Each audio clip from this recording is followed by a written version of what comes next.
Fala galera, tudo bem? Sejam todos bem-vindos a mais um bate-papo científico. Na verdade, não mais um, né? Porque esse é o primeiro vídeo do canal. Então, para começar e para começar com o pé direito, lembra que eu falei que o nosso objetivo é sempre trazer grandes referências da nutrição para um bate-papo. E para começar com o pé direito, olha quem eu tenho aqui de convidado hoje, meu amigo Murilo. Como nós vamos falar de probióticos e desordens gastrointestinais, nada melhor do que trazer a nossa principal referência em saúde intestinal para esse bate-papo aqui de estreia no canal. Então, Murilo, muito obrigado pelo aceite. É um prazer ter você aqui conversando com a gente. Eu que agradeço o convite, né? Esse não será um papo de bosta. Não será um papo de merda. Este vai ser um papo... Esse vai ser um papo de probiótico-terapia, uma conversa sobre um guideline atual. Quero agradecer o Márcio aqui pelo convite, agradecer também pela estreia, quando ele me mandou a mensagem convidando para ser o convidado do primeiro vídeo, eu fiquei lisonjeado. Ele, para mim, é uma das referências, né? O Márcio é uma das referências em suplementação nutricional, um cara que sempre me apoia em tudo que eu preciso, e claro que eu aceitei estar aqui, e também, quando ele me deixou aberto o tema, eu achei que nada mais prudente do que falar de algo tão atual, que é um guideline publicado pela Associação Americana de Gastroenterologia, agora em junho de 2020, exatamente no dia 9 de junho de 2020, o dia do aniversário do Mateus. Então esse entra para as memórias do Murilo, que sempre associa um artigo top com o aniversário de alguém da família, né? Mas então, Murilão, vamos lá. Pensando esse guideline, então, bem recente, falando sobre o papel, o uso de probióticos nas desordens gastrointestinais. E aí ele vem, né, de uma forma um pouco diferente de um guideline que a gente tinha de 2017, da Associação Mundial de Gastroenterologia, e aí ele vem com algumas diferenças e que está gerando um pouco de polêmica entre os estudiosos em probióticos. Então, o que veio aí de diferente que faz esse guideline chamar tanta atenção no momento? Bom, vamos lá. Acho que o primeiro ponto a ser considerado é que nós temos diferentes órgãos, né? Um deles é a Organização Mundial de Gastroenterologia e a outra é a Associação Americana de Gastroenterologia. Isso já é um grande diferencial. O que tomou uma proporção talvez exagerada foi o tom jornalístico pelo qual algumas pessoas interpretaram os resultados do guideline de 2020. Então, é importante considerar alguns pontos. Eu, particularmente, gosto de ler as pessoas que interpretam as pesquisas. E nesse meu foco na vida, eu tenho algumas referências, uma delas é o Dr. Emerald Meyer.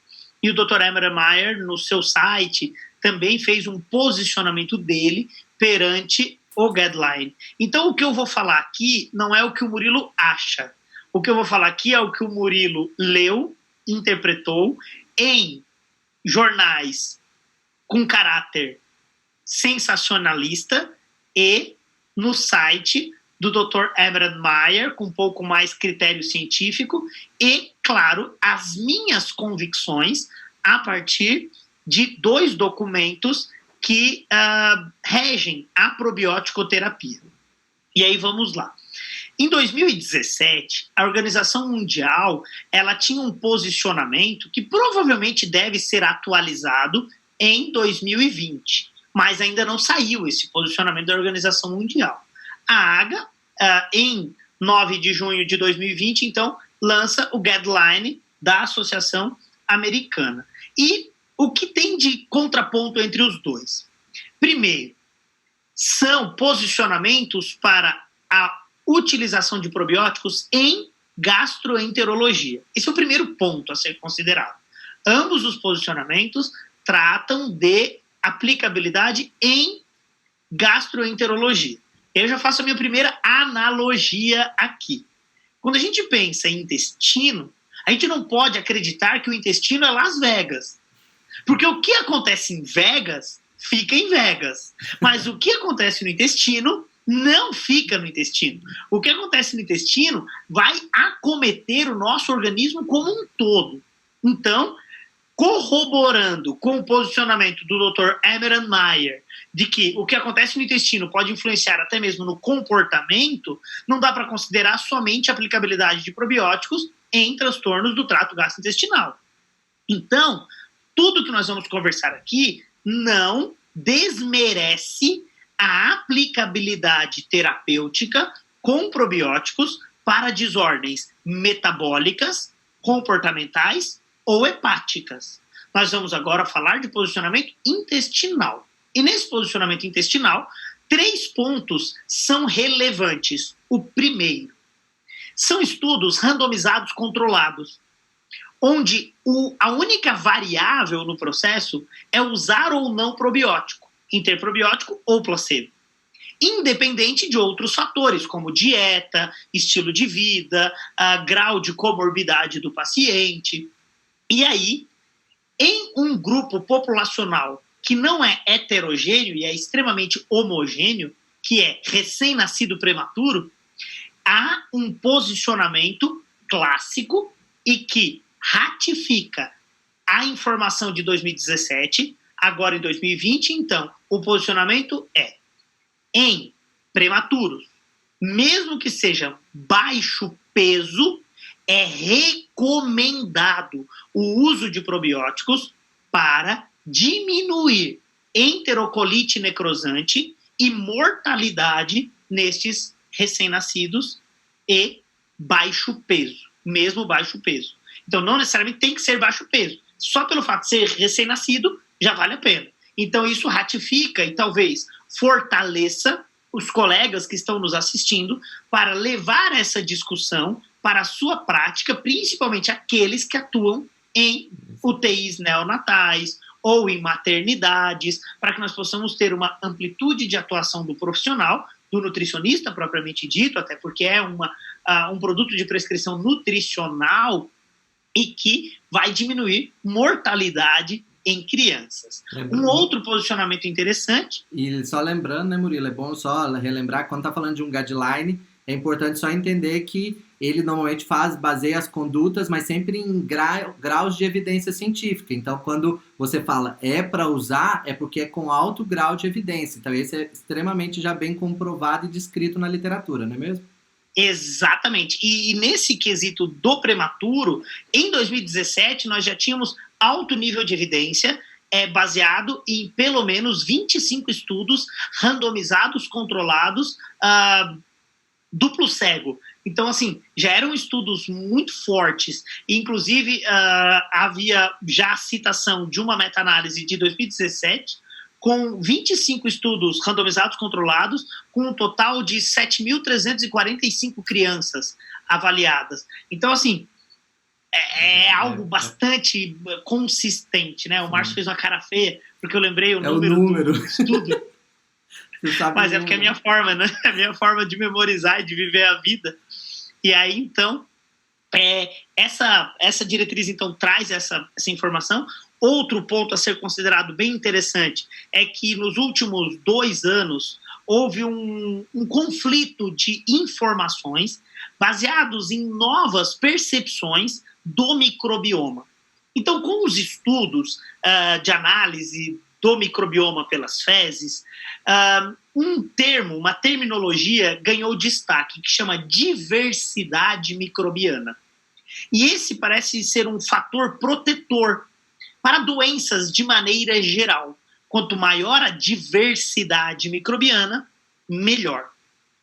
Um estudo muito bem conduzido, controlado, randomizado, com análise de microbioma, publicado na Nature em 2019, mostrou que usar probióticos, junto com antibióticos, diminuía a diversidade microbiana.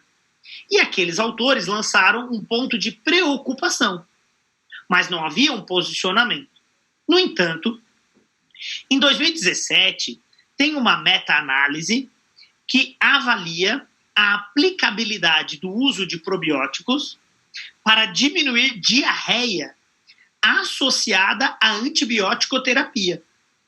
E essa diretriz é enfática ao dizer que há uma correlação de dose e resposta de uso de probióticos em diarreia para o uso de antibióticos, então diarreia associada à antibiótico-terapia, e que então pelo menos 5 bilhões com espécies de cocos, bacilos e bifidobactérias, mas especificamente lactobacilos e bifidobactérias, pelo menos, diminuiria diarreia associada à antibiótico-terapia. Como foi um estudo de meta-análise, de outros estudos randomizados controlados, a própria diretriz da Organização Mundial de Gastro já traz a indicação de uso de probiótico associado ao antibiótico. Só que em 2019 teve esse paper mostrando da diversidade. Então, ficou uma pergunta sem resposta. E é assim que a ciência evolui. O que faz a ciência não são as respostas, e sim as perguntas. E essa pergunta ficou pairando no ar. E agora, então, em meados de 2020, vem a diretriz da organização dessa Associação Americana de Gastro e diz: durante a antibiótico-terapia é recomendado o uso de probióticos para diminuir diarreia associada à antibiótico-terapia. E aí você poderia me perguntar, Murilo, e a diversidade? Não, o negócio é não ter diarreia. O negócio é diminuir o problema associado ao antibiótico. O antibiótico sozinho já vai diminuir diversidade. Então, o meu bom senso, o que diz? Que o ideal seja parar o uso de probiótico quando para o antibiótico. Porque tu diminui o efeito colateral da droga e quando você para o probiótico, tu tem uma maior probabilidade de voltar a uma diversidade maior e não vai contar somente aqueles micro-organismos que você está suplementando. Mas isso é bom senso. O consenso é antibiótico e probiótico recomendado. E uma última indicação bastante, vamos dizer que preocupante ou intrigante, acho que esse é o termo mais adequado, que intriga quem lê, é que na diretriz de 2020, eles não recomendam o uso na síndrome do intestino irritável, no Crohn, nem na doença inflamatória intestinal. Então, em 3 alterações bastante recorrentes em gastroenterologia, Crohn, síndrome do intestino irritável e doença inflamatória intestinal, não há indicação de uso de probiótico-terapia. Diferente do que estava no documento de 2017. Lá, em 2017, tinha uma afirmação sobre Crohn. Não há evidência que justifique o uso em Crohn. Então, as duas estão coerentes. Na de 2017, estava dizendo assim, olha, deve ser considerado o uso em síndrome do intestino irritável. Agora diz, não há evidência. Então nem se considera mais. Eu, quando lia o documento de 2017, eu dizia assim, item 3.7 da diretriz de 2017. Não é o mais importante probiótico. O mais importante é Low Food Map Diet, que é o que é mais significativo em síndrome do intestino irritável. E na doença inflamatória intestinal, em 2017 se considerava o uso, e agora 2020, não. Não há a indicação de uso. Isso não quer dizer que probióticos não sejam interessantes para resistência à insulina, SOP, síndrome do ovário policístico, alterações hepáticas, como esteatose hepática não alcoólica e não medicamentosa, e também para depressão. Porque para todas essas aplicabilidades existem meta-análises que ratificam o uso da probiótico-terapia. Então, fechando a nossa conversa, o nosso bate-papo sobre probióticos e aplicabilidade, ainda tem um novo documento brasileiro da Anvisa que traz os probióticos como prescrição nutricional. Então, isso nos garante esse respaldo de prescrição. Eu fiquei muito feliz quando eu li o documento, mostrando que os probióticos continuam dentro do arcabouço de prescrição nutricional e todas essas evidências ratificam o uso, muito embora a diretriz da AGA não traga as evidências em síndrome do intestino irritável, doença inflamatória intestinal, tampouco em doença de Crohn. E Murilo, só pensando assim numa questão prática, me veio aqui agora. Quando eles falam desses estudos lá e citam na diretriz, eles tem estudos às vezes com uma cepa única, com mais 4, 5, e já existe tipo um consenso nessas situações onde o probiótico é indicado, se deve se usar mais de uma, tem um número mínimo, não? Como funciona? Vamos só para na enterocolite necrosante, que é o local e o momento de maior indicação de uso, já tem parecer, já tem documento, inclusive uma das meta-análises citadas no documento, o título dela é Múltiplas cepas probióticas conferem mais benefício para mortalidade e enterocolite necrosante do que single cepas. Então, as múltiplas cepas são mais efetivas para reduzir mortalidade e enterocolite necrosante. Em outras aplicabilidades, como depressão, já tem meta-análise que compara e divide a estatística do paper em estudos single cepa e estudos múltiplas cepas. E na meta-análise de depressão está descrito que é diferente e que só melhora sintomas de depressão múltiplas cepas. Então nós temos uma tendência de aplicabilidade terapêutica para múltiplas cepas e não single cepas. Diferente de tudo aquilo que se pesquisou nos últimos 30 anos. Sim. Porque nos últimos 30 anos, a busca incessante era para nós termos um novo Shirota. Uhum. Todo pesquisador de bactéria acidolática tinha o sonho de ser o Kasei Shirota.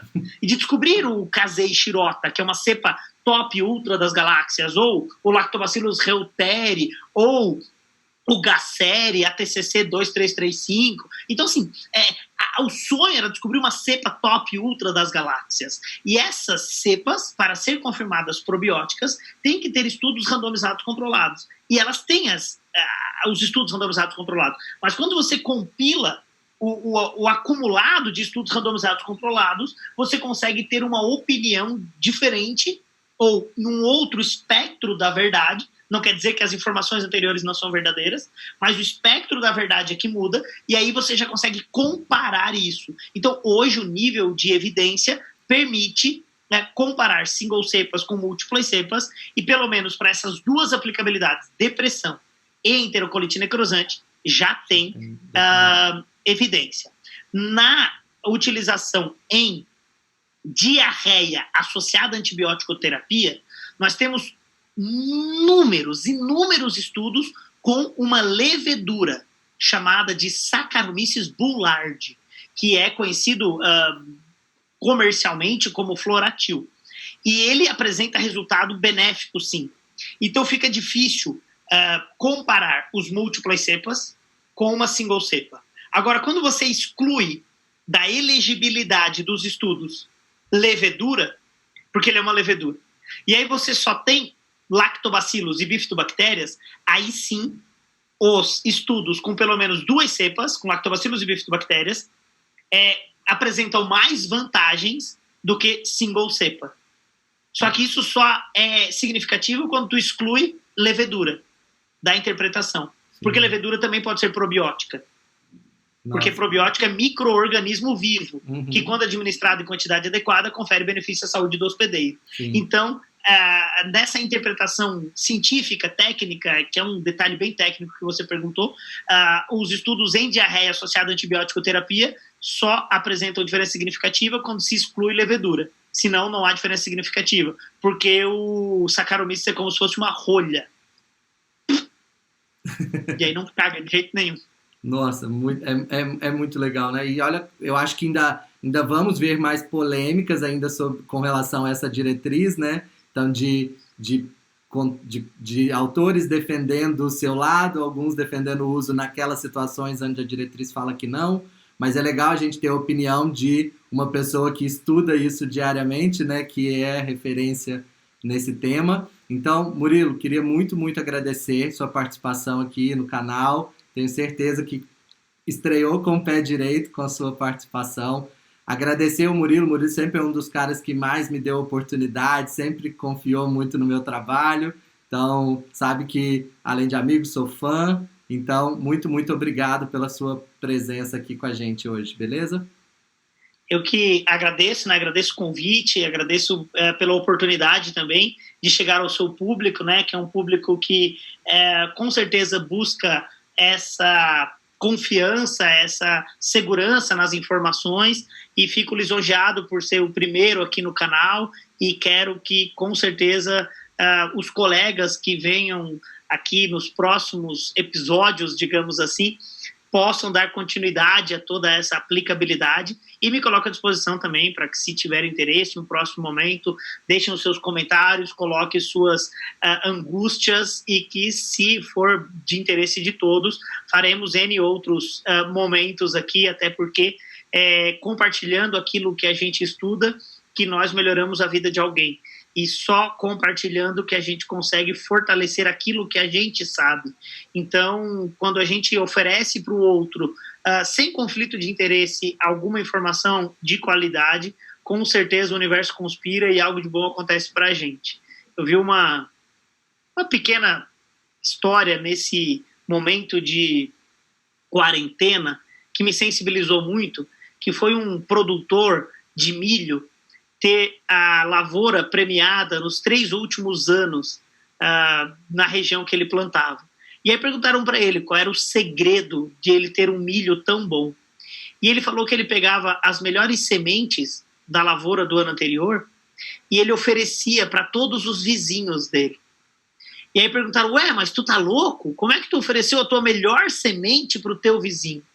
E aí ele falou que, se os vizinhos dele tivessem bons milhos, a polinização dos milhos dele seriam cada vez melhor. Então, eu deixo esse recado para todos que nos assistem, que quanto mais nós passarmos informações boas e de qualidade para todos que estão à nossa volta, mais o universo conspira e as coisas boas acontecem para nós. Então, não segure conhecimento. Acho que conhecimento só é bom e só vale quando nós sabemos o que fazer e compartilhamos ele. Não podia ter estreado melhor, né? Essa é a ideia aqui, é sempre levar um pouco de informação prática que os nutricionistas possam já aplicar e já começar a utilizar na sua prática. Então a gente vai ter vários outros convidados sempre, mas a estreia foi com sucesso, né, Murilo? Então, pessoal, se você gostou, lembra, comenta aqui embaixo, marca os amigos que você quer que assista. Se você está assistindo pelo YouTube, lembra de seguir o canal, ativar o sininho, que aí você recebe todas as notificações, e sempre que um vídeo for postado, você acompanha. E nos vemos nos próximos vídeos. Até mais, pessoal. Obrigado, Murilo. Valeu!